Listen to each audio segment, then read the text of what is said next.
శ్రీమాత్రే నమ. ఓం శ్రీ గురుభ్యో నమ. నమస్తే అండి, నేను మీ రామకృష్ణ హాన్, ఆస్ట్రో న్యూమరాల్స్ని. ఈరోజు నేను మీకు తెలియజేసే అంశం ఏంటంటే, నేను చెప్తున్నటువంటి రాశులలో జన్మించినటువంటి వారు కారణ జన్మలు. వీరే కుబేరుణ్ణి మించిపోతారండి. కారణ జన్మలు అంటే ఎవరండి? ఏదో ఒక కారణంతోనే ఆ భగవంతుడు వీరికి పుట్టుకను ప్రసాదిస్తాడు. ప్రపంచం మొత్తం కూడా గాడి తప్పిపోతూ ఉంటుంది, బ్యాలెన్స్ చేయలేకపోతుంది. మంచి వాళ్ళు పుడతారు, చెడ్డ వాళ్ళు పుడతారు, నష్టజాతకులు పుడతారు. వీటన్నిటి బ్యాలెన్స్ చేయాలి. బ్యాలెన్స్ చేస్తేనే మనకు ఒక అదుపు అనేది కూడా ఉంటుంది. ఎందుకంటే అందరూ క్రూరత్వం కలిగినటువంటి వ్యక్తులే కనుక జన్మించి వాళ్ళు చేస్తున్నటువంటి పని మనకు ఇబ్బంది పెడుతూ ఉంటే, అప్పుడు ఈ కారణ జన్మలు అనేది కూడా వాళ్ళను జన్మిస్తారు. జన్మని ఇప్పిస్తాడు భగవంతుడు, ఆ భూమిపై పడేస్తాడు కారణ జన్మలు. వీరి ద్వారా ఏంటంటే వీటి ఉన్నటువంటి సమస్యలన్నీ వాళ్ళు బ్యాలెన్స్ చేయగలుగుతారు.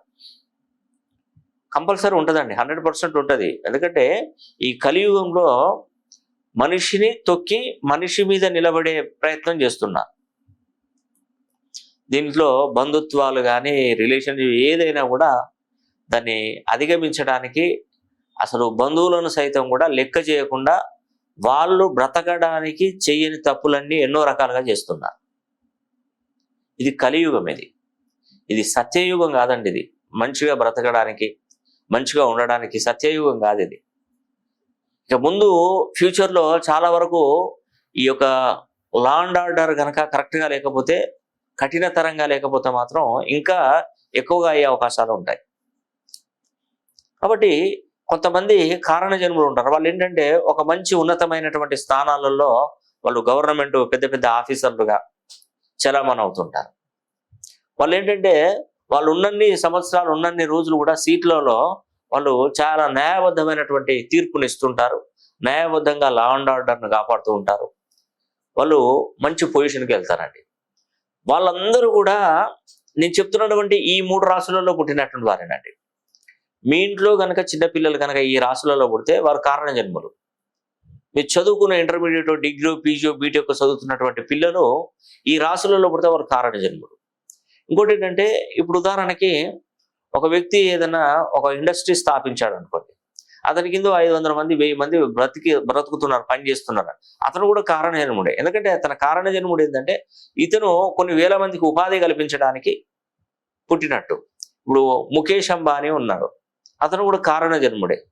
ధీరుభాయ్ అంబానీ ఉన్నాడు, కారణ జన్ముడే. వాళ్ళ కుటుంబం ఇప్పుడు వాళ్ళు ఒక్కలే బ్రతకడం లేదండి. మన భారతదేశంలో ఎంతో మందికి ఉపాధి, ఎన్నో లక్షల మందికి దాదాపుగా ఉపాధి కల్పించి వాళ్ళ జీవితాలను వాళ్ళకు ఉపాధి మార్గంలో నడిపిస్తున్నాడు.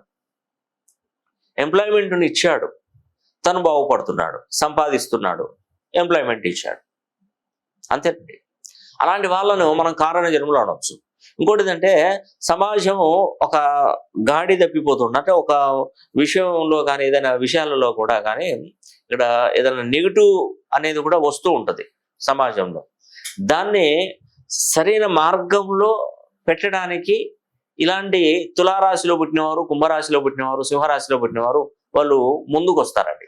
నేను ఇప్పటి వరకు చూసింది ఏంటంటే, ఎక్కువగా ఈ రాశులలో పుట్టినటువంటి వారు గవర్నమెంట్కు సంబంధించినటువంటి శాఖలలో ఎక్కువగా ఉన్నటువంటి వారు, మంచి పెద్ద పెద్ద పొజిషన్ గల ఉద్యోగాలు చేసినటువంటి వారు. కొందరు వ్యాపారంలో కోటీశ్వర్లు, కోటాను కోట్లు సంపాదించినటువంటి వారు వ్యాపార రంగంలో దిగ్గజాలు. వీళ్ళంతా కూడా కొంతమంది ఈ రాశులలోనే ఎక్కువగా పుట్టినటువంటి వారు, తులారాశిలో కానీ, కుంభరాశిలో కానీ, సింహరాశిలో కానీ. వీళ్ళకి మెయిన్ ఏంటంటే, ఇప్పుడు చాలా మందికి ఏంటంటే, మీరు చెప్పినట్టుగా మేము ఏమి లేవండి, మీరు చెప్పింది అవాస్తవం. ఎందుకంటే మేము తులారాశిలో పుట్టాను, నేను కుంభరాశిలో పుట్టాను, నేను సింహరాశిలో పుట్టాను అని మీరు అనుకోవచ్చు. కానీ ఎప్పుడైనా కూడా ఎంత పెద్ద యంత్రానికైనా ఒక చిన్న ఫ్యూజ్ కనుక కరెక్ట్గా వేయకపోతే ఆ యంత్రం అక్కడే ఆగిపోతుంది. అంత పెద్ద భారీ యంత్రం ఒక చిన్న ఫ్యూజ్ మీద డిపెండ్ అయి ఉంటుంది అంటే ఉంటుంది కంపల్సరీ. మన పేరు మినిమం 270 డిగ్రీల పైన యాక్టివేట్ అయి ఉండాలి. ఒకవేళ దాని కింద యాక్టివేట్ అయింది అనుకోండి, దీనిలో చాలా మంది వెనకబడిపోవడం, ఆర్థికంగా వెనకబడిపోవడం, అప్పుల పాలు అయిపోవడం, రుణ బాధలు కలిగి ఉండి ఎక్కువగా డిస్టర్బ్ అయిపోవడం, మనస్సు ఎక్కువగా చికాకులు పెట్టడం, అనేక రకములైనటువంటి సమస్యలకు తావునిస్తుందండి. కాబట్టి నేను చెప్పేది ఒకటే, ఫస్ట్ మన పేరుని 270 డిగ్రీస్ నుండి 360 డిగ్రీ వరకు మనం క్యాలిక్యులేషన్ చేసి, ఆ ఉన్నటువంటి నెంబర్ను క్యాలిక్యులేషన్ చేసి న్యూమరికల్ నెంబర్ను సెట్ చేసుకోవాలి. దీంట్లో కాన్సోనెంట్స్ ఉంటాయి, ఓవెల్స్ ఉంటాయి, ఫిల్లర్ లెటర్లు ఉంటాయి, కాంపౌండెంట్ నెంబర్ ఉంటుంది, న్యూమరికల్ నెంబర్ ఉంటుంది, డిగ్రీస్లో క్యాలిక్యులేషన్ చేయాలి, బర్త్ నంబర్కి డెస్టినీ నంబరు మిత్ర సంఖ్యనా, సరి సంఖ్యనా, బేసి సంఖ్య అవుతుందా, శత్రు సంఖ్యగా మారిందా, మనం పుట్టినప్పుడు ఉన్నటువంటి గ్రహాల స్థితిగతులు ఏ విధంగా ఉన్నాయి, ఏ లగ్నంలో జన్మించామో, లగ్నం నుండి సప్తమ స్థానం, అష్టమ స్థానం, చతుర్థం, ఇవన్నీ స్థానాలు ఏం చూపెడుతున్నాయి, మనకేమైనా కుజదోషం ఉందా, కాలసర్ప దోషం ఉందా, వేరే ఏదైనా దోషాలు ఏమైనా ఉన్నాయా, వీటినన్నిటినీ ఆస్ట్రాలజీ ప్రకారం, న్యూమరాలజీ ప్రకారం మన పేరుని మనం సరి చేసుకొని దాన్ని కరెక్ట్ డిగ్రీలలో గనక మనం ప్రోగ్రామింగ్ చేయగలిగితే ఇంకా మన జన్మ ధన్యం అయిపోతుంది. ఎస్ అండి, నేను చెప్పేది అక్షరాల నిజం. ఈ రోజులలో చూస్తే సామాన్యులే ఒక నంబర్ 1 పొజిషన్కి వెళ్తున్నారు, సామాన్య వర్గానికి చెందిన వాళ్ళే. అదంతా వాళ్ళు చేసుకున్నటువంటి పుణ్యఫలం. నిజంగా చాలా మంది మన దగ్గరకు వచ్చిన కొన్ని లక్షలలో కరెక్షన్స్ ఇచ్చానండి. ఎంతో మంది బాగుపడ్డారు, ఎంతో మంది ఉన్నతంగా జీవించారు, ఎంతో మంది ఒకరిని చేయి చాచి డబ్బు అడగకుండా వాళ్ళు తయారయ్యారు. ఇతరులకు ఇచ్చడమే కానీ తీసుకోవడం అనేది కూడా ఎక్కడ లేదండి నేను కరెక్షన్ ఇచ్చడం వల్ల. కాబట్టి తులారాశిలో పుట్టిన, కుంభరాశిలో పుట్టిన, సింహరాశిలో పుట్టినటువంటి వారు నిజంగా కారణజన్ములేనండి. మీరు వీలైతే ఒక్కసారి మీ పేరును మంచి సంఖ్యాబలంలోకి మీరు మార్చుకొని 360 డిగ్రీ లోపు మీరు ఈ యొక్క సంఖ్యాబలాన్ని కనుక మీరు చేంజ్ చేసుకోగలిగితే బాగుంటుందండి, తప్పకుండా బాగుంటుంది. నేను చూసేటువంటి పద్ధతులు అన్ని విధాలుగా చూస్తాను. నేమాలజీ, గ్రాఫాలజీ, సిగ్నేచరాలజీ, ప్రొనాలజీ, Indian western numerology, Indian western astrology, ప్రశ్నాశాస్త్రం, హస్తరేఖలు, గవ్వలు, తాళపత్ర గ్రంథాలు, అన్ని విధాలుగా నేను చేస్తాను, తప్పకుండా చూస్తాను. కాబట్టి మీరు నేను చెప్పేదాన్ని సరైన పద్ధతిలో, క్రమ పద్ధతిలో కనుక నేను చెప్పినట్టుగా మీరు ఫాలో అయ్యి చూడండి. ఎన్నో రోజులు అవసరం లేదండి, ఒక 6 months to 1 year లోపు మీకు తెలిసిపోతుంది, దాని యొక్క ప్రభావం అనేది కూడా అర్థమైపోతుంది. తద్వారా మనం ఒక మంచి పొజిషన్కి, ఉన్నత స్థానానికి వెళ్ళే అవకాశాలు 100% ఉంటుందండి. కాబట్టి నేను చెప్పేది మీరు జాగ్రత్తగా వినండి. అదేవిధంగా ఈ నెల 24వ తారీఖున, ఫిబ్రవరి 24న శని హోమం అనేది కూడా నేను చేయబోతున్నాను. ఈ శని హోమంలో కూడా ప్రతి ఒక్కరూ మీరు పాల్గొనండి, అంటే శని హోమం చేయించుకోండి. మీరు ఎక్కడెక్కడో ఉన్నటువంటి వారు శని హోమం కోసమని ఇక్కడికి రానవసరం లేదండి. శని హోమం నేనే చేస్తాను, దానికి సంబంధించినటువంటి వీడియో అండ్ కుంకుమ ప్రసాదాలు, ఈ వీడియో ఫుటేజ్ అనేది కూడా మీకు పంపిస్తాను, మీ గోత్రనామాలు చదివినట్టుగా.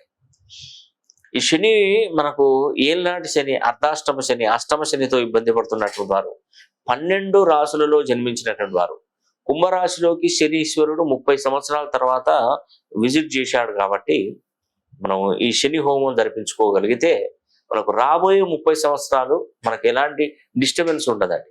అది చదువులో కానీ, ఆరోగ్య విషయంలో కానీ, వివాహ విషయంలో కానీ, ఉద్యోగ విషయంలో కానీ ఎలాంటి డిస్టర్బెన్స్ అయితే ఇంకుండదండి. కాబట్టి ఈ అవకాశాన్ని ప్రతి ఒక్కరు సద్వినియోగం చేసుకోండి. ఈ నెల 24వ తారీఖున ఫిబ్రవరి మాసంలో జరిగేటువంటి శని హోమంలో తప్పకుండా పాల్గొనండి. మీరు చేయించుకోండి, ఆ శని హోమం చేయించుకోండి. మీరు ఎవరైతే ఆసక్తి కనపరుస్తున్నటువంటి వారు కింద స్క్రోల్ అవుతున్న నంబర్ కాల్ చేసి మీరు స్లాట్లు బుక్ చేసుకొని ఈ నెల 24వ తారీఖున శని హోమం చేయించుకోండి.